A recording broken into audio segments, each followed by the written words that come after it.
स्वागत है दोस्तों आप सभी का फिर से एक नए वीडियो में। दोस्तों आज का ये वीडियो दोस्तों जैकपॉट के दोस्तों क्लास 10 के सभी विद्यार्थी के लिए बहुत मोस्ट इंपॉर्टेंट वीडियो रहने वाला, ठीक है। और वीडियो दोस्तों स्किप करके जाने की कोशिश बिल्कुल भी मत कीजिएगा, बिल्कुल भी मत, ठीक है। आज के इस वीडियो में हम लोग जो है 19 फरवरी को आप सभी का हिंदी का एग्जाम है, ठीक है। मैथ और सोशल साइंस का एग्जाम हो चुका है। अब 19 फरवरी को आपका हिंदी का एग्जाम है, तो आ चुके हैं आप सभी के लिए 19 फरवरी हिंदी का, ठीक है, सब्जेक्टिव क्वेश्चंस को लेकर, ठीक है, सब्जेक्टिव प्रश्न पत्र को लेकर जो 100% आपका एग्जाम में छप चुका है, ठीक है। जितना प्रश्न बताएंगे दोस्तों सारा का सारा देख लीजिए, जिस तरह के बताएंगे उसी तरह से आपका एग्जाम में देखने को मिलने वाला है। तो चलिए बिना देरी के वीडियो को शुरू करते हैं। जितना सारा दोस्त उनको जरूर से जरूर शेयर कीजिए, ठीक है। तो चलिए यहाँ पर वीडियो को शुरू करते हैं। यहाँ पर दोस्तों सबसे पहले आपका अति लघु उत्तरीय प्रश्न पूछेगा, ठीक है। और ये जो प्रश्न है आपका 31 से लेकर 38 तक चलेगा, ठीक है। इसमें दोस्तों टोटल 8 गो प्रश्न रहेगा, 6 का जवाब देना है, ठीक है, 6 का जवाब देना है।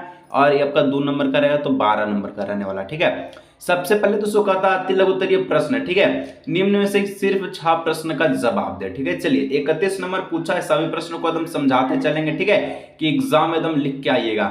गोपियों के अनुसार राजा का धर्म क्या होना चाहिए, ठीक है। गोपियां जो बोली थी कि उनके अनुसार राजा का धर्म क्या होना चाहिए, तो गोपियों के अनुसार दोस्तों राजा का धर्म होता है प्रजा की रक्षा करना। गोपी के अनुसार क्या होता है राजा का धर्म? प्रजा की रक्षा करना, उसकी हर सुख सुविधा का ख्याल रखना। राजा को अपनी प्रजा को कभी सताना नहीं चाहिए, ठीक है। मतलब गोपियां कहते थे कि गोपियां जो है, ठीक है, राजा जो है उनका धर्म है प्रजा की रक्षा करना, यानी कि अपना सैनिक, अपना जनता का रक्षा करना, ठीक है। इस प्रकार से उनको दुख ना देना है, ठीक है, और हर सुख दुविधा से उसको ख्याल रखना है। और राजा ने अपनी प्रजा को कभी सताना नहीं चाहिए, इस प्रकार से लिखिएगा, ठीक है। 32 कभी बादल से फुहार रिमझिम बरसने के स्थान पर गरजने के लिए क्यों कहा है, ठीक है। कभी दोस्तों फुहार रिमझिम बरसने के लिए, बरसने के स्थान पर गरजने के लिए क्यों कहा है? किसको? बादल को, ठीक है। तो देखिए कभी बादल से फुहार रिमझिम बरसने के स्थान पर गरजने के लिए इसलिए कहा क्योंकि बादल का गरजना क्रांति आने का सूचक है। कभी समाज में क्रांति लाना चाहता है, ठीक है। यानी कि दोस्तों क्योंकि बादल के गरजने के बाद जल स्वयं बरसता है, क्रांति के बाद जल स्वयं बरसता है, इस प्रकार से उनका मानना था, ठीक है। चलिए 33 नंबर का था आपके विचार में से, ठीक है, आपके विचार से मां ने ऐसा क्यों कहा कि लड़की होने पर लड़की जैसा दिखाई मत देना, ठीक है। यानी ऐसा क्यों कहा था, ठीक है, कि तुम लड़की हो लेकिन लड़की जैसा दिखाई मत देना। लिखिए उत्तर में लिखना मां ने ऐसा इसलिए कहा क्योंकि वह समाज की बुराइयों से परिचित है, ठीक है। वह जानती है कि जो लड़की आपका भोली भली और सरल होती है, समाज कुछ लोग उसको मूर्ख बनाकर उसका शोषण करते हैं, ठीक है, यानी कि उसका फायदा उठाते हैं।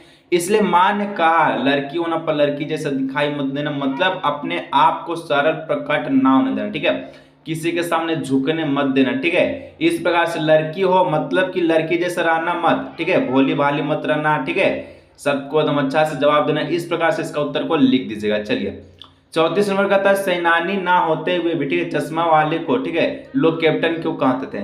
यानी जो कैप्टन था दोस्तों ये सेनानी नहीं होता था, ठीक है, यानी कि सेना नहीं था, फिर भी सुभाष चंद्र बोस के, ठीक है, सिर पर चश्मा को रोज बदलता था। तो लिखना है कि लोग चश्मे वालों को कैप्टन इसलिए कहते थे क्योंकि वह एक देशभक्त था। उसे नेताजी का चेहरा बिना चश्मे के अच्छा नहीं लगता था, ठीक है, इसलिए वह उसे चश्मा पहना देते थे। लेकिन लोग उसे कैप्टन उसके मजाक उड़ाने के लिए कहते थे, परंतु कैप्टन कहने की बात रहस्य बन गई, ठीक है, और ये कोई ना जान सका और कैप्टन के नाम से ही प्रसिद्ध हो गए, जो कि फेरी वाला का काम करते थे, कैप्टन चश्मा बनाकर, ठीक है, चश्मा बेचते थे, ठीक है। रोज आपका जो है ना आपका सुभाष चंद्र बोस के मूर्ति पर चश्मा बदल लिया करते थे, और जो विक्रेता थे वो चश्मा को ले भी सकता था, ठीक है। इस प्रकार से यहाँ पर चश्मा का फेरी करता था कैप्टन, ठीक है। चलिए 35 नंबर दोस्तों बोलता है फादर की उपस्थिति, ठीक है, देवदार की छाया जैसी काम किम के लगती है, ठीक है। तो फादर का व्यक्ति देवदार के वृक्ष के समान था, ठीक है। फादर का जो फादर कामिल उल का फादर, ठीक है, उनके व्यक्तित्व देवदार के वृक्ष के समान था, ठीक है। और वे सभी अपना जो प्यार लुटाते थे, ठीक है, वे सभी पर अपना प्यार लुटाते थे। उनके कृपा की जो छाया थे उनके शरण में आने वाले, ठीक है, सभी पर रहते थे। उनकी प्रेम की छाया सुखद एवं शीतल प्रतीत होती थी, यही कारण था कि उनकी उपस्थिति की छाया जैसी लगती थी, ठीक है। चलिए 36 नंबर दोस्तों कहता है शहनाई की दुनिया में डुमराव को क्यों याद किया जाता है, ठीक है। डुमराव वाला पढ़े होंगे कहानी।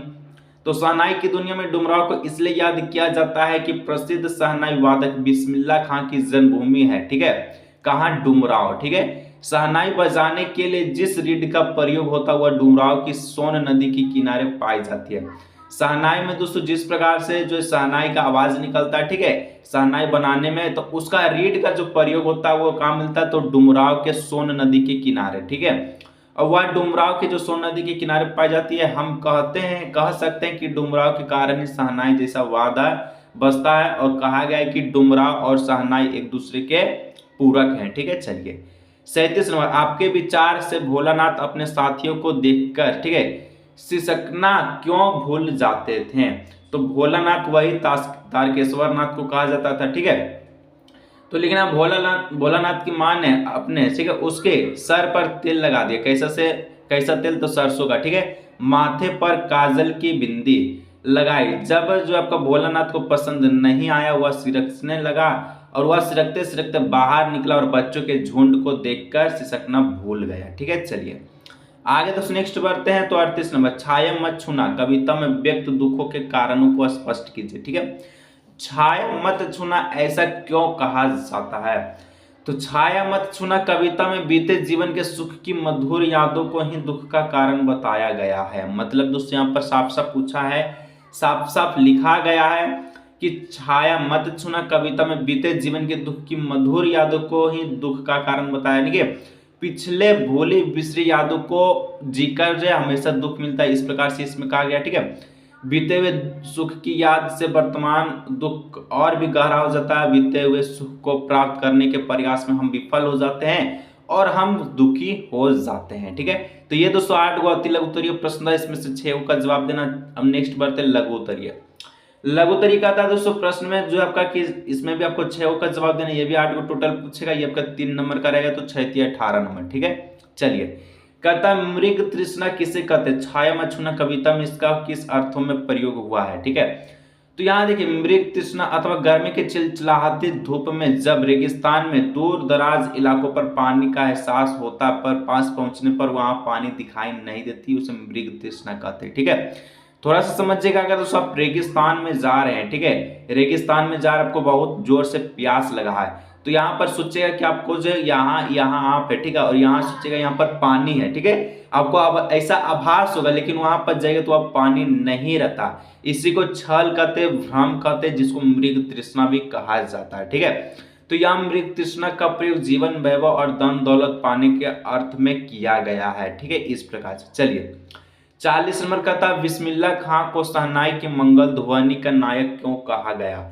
तो लोकगीतों एवं चैती में शहनाई का उल्लेख बार बार मिलता है। शहनाई को मंगल का परिवेश प्रतिष्ठा करने वाला वाद्य यंत्र माना जाता है, यानी कि कोई भी शुभ अवसर पर दोस्तों बैंड बाजा बजता है, ठीक है, उसके आधार पर शहनाई को क्या माना जाता है?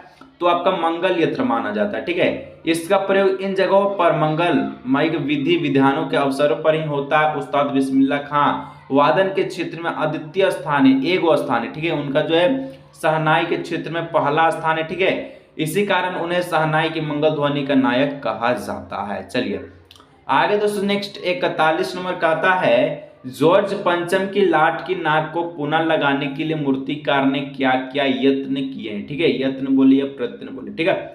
तो जॉर्ज पंचम की लाट की नाक को खोजने के लिए मूर्तिकारों ने अनेक प्रयत्न किए, ठीक है। जैसे कि आपको पता है कि जॉर्ज पंचम की जो नाक वो कट चुका था, तो उसके लिए जहां तहां से नाक को ढूंढा गया, उस मूर्ति जैसा पत्थर को ढूंढा गया, लेकिन नहीं मिला। अंतिम में एक बच्चा का नाक को लगा दिया था, ठीक है। तो उसने सबसे पहले उस पत्थर को खोजने का प्रयास किया जिससे वह मूर्ति बनी है।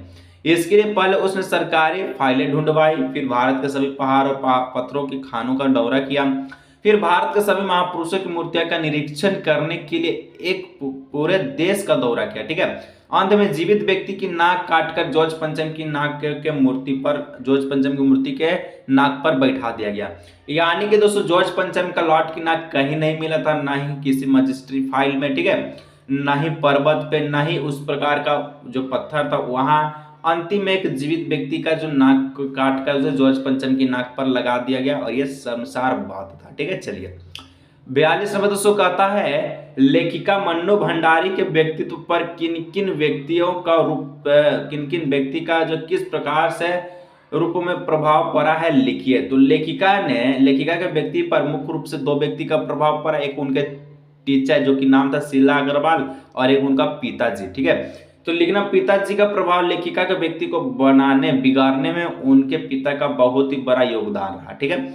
उन्होंने लेखिका के मन में हीनता की भावना पैदा की, उन्होंने उनके शक्की बनाया, विद्रोही बनाए, उन्होंने ही लेखिका को देश और समाज के प्रति जागरूक बनाया, ठीक है। यानी कि जो लेखिका जो पिता थे, मन्नू भंडारी के जो पिताजी थे, ठीक है, वो लेखिका को, ठीक है, मन्नू भंडारी को सब चीज उत्साह करने के लिए, यानी कि उनको क्रोधित करने के लिए, शक्की बनाने के लिए, ठीक है, देश के प्रति भावना जागने के लिए क्या क्या किए, ठीक है। उसके बाद दोस्तों उन्होंने ही लेखिका को देश और समाज के प्रति जागरूक बनाया, उसे रसोई घर और सामान्य घर गृहस्थियों से दूर एक प्रबुद्ध व्यक्ति दिया, ठीक है। लेखिका को देश के प्रति जागरूक बनाने में पिता के ही योगदान है, ठीक है। उसके बाद शीला अग्रवाल आती है, ठीक है, जो कि उनके क्या है, तो उनके जो है टीचर है।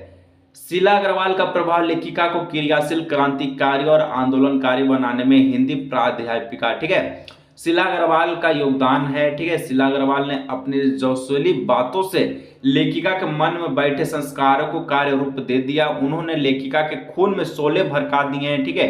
पिताजी उसे जो चार दीवारी तक सीमित रखना चाहते थे, परंतु शीला अग्रवाल ने उन्हें जन जीवन में खुलकर विद्रोह करना सिखाया।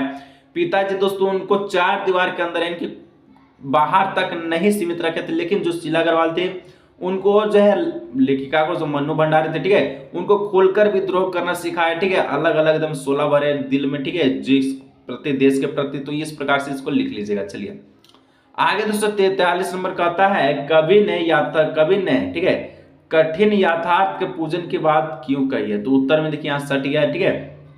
कवि ने कठिन यथार्थ के पूजन की बात इसलिए कही है क्योंकि यही सत्य है, भोली विसरी यादें या भविष्य के सपने मनुष्य को दुख ही करता है, किसी मंजिल तक नहीं ले जाता। मनुष्य को आखिरी में वास्तविक का सच का सामना करना पड़ता है, इसलिए उसे पूजन यानी कि ग्रहण करना चाहिए। इस प्रकार से इसका उत्तर लिख दीजिएगा, ठीक है। चलिए 44 नंबर दोस्तों कहता है, कन्यादान कविता के आधार पर बताएं कि माँ ने ऐसा क्यों कहा कि लड़के होने पर लड़की जैसा दिखाई मत देना, ठीक है।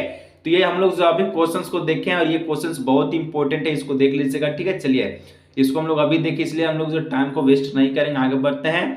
45 नंबर का था दोस्तों, माँ को अपनी बेटी अंतिम पूंजी क्यों लग रही थी, ठीक है। चलिए कहता है, माँ को अपनी बेटी अंतिम पूंजी इसलिए लग रही थी क्योंकि माँ अपनी बेटी के साथ अपने जीवन के सभी सुख दर्द बैठती है, ठीक है।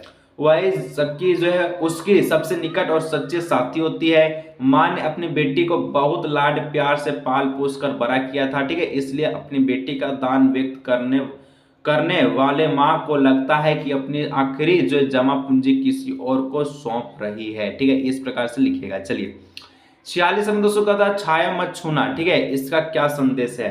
तो छाया मत छूना कविता में कहा गया है कि जीवन में दुख और सुख दोनों आते जाते हैं, बीते हुए समय के साथ को याद करते वर्तमान के दुख और भी बढ़ जाता है, अनुसूचित है, ठीक है। कवि के अनुसार हमें वर्तमान में जीना चाहिए, अतीत के सुख या दुख को याद करने से हमारे वर्तमान और भी खराब हो जाते हैं। यह कविता अतीत की यादों को भूलकर वर्तमान का सामना करने या भविष्य का संवारने का संदेश देती है, ठीक है।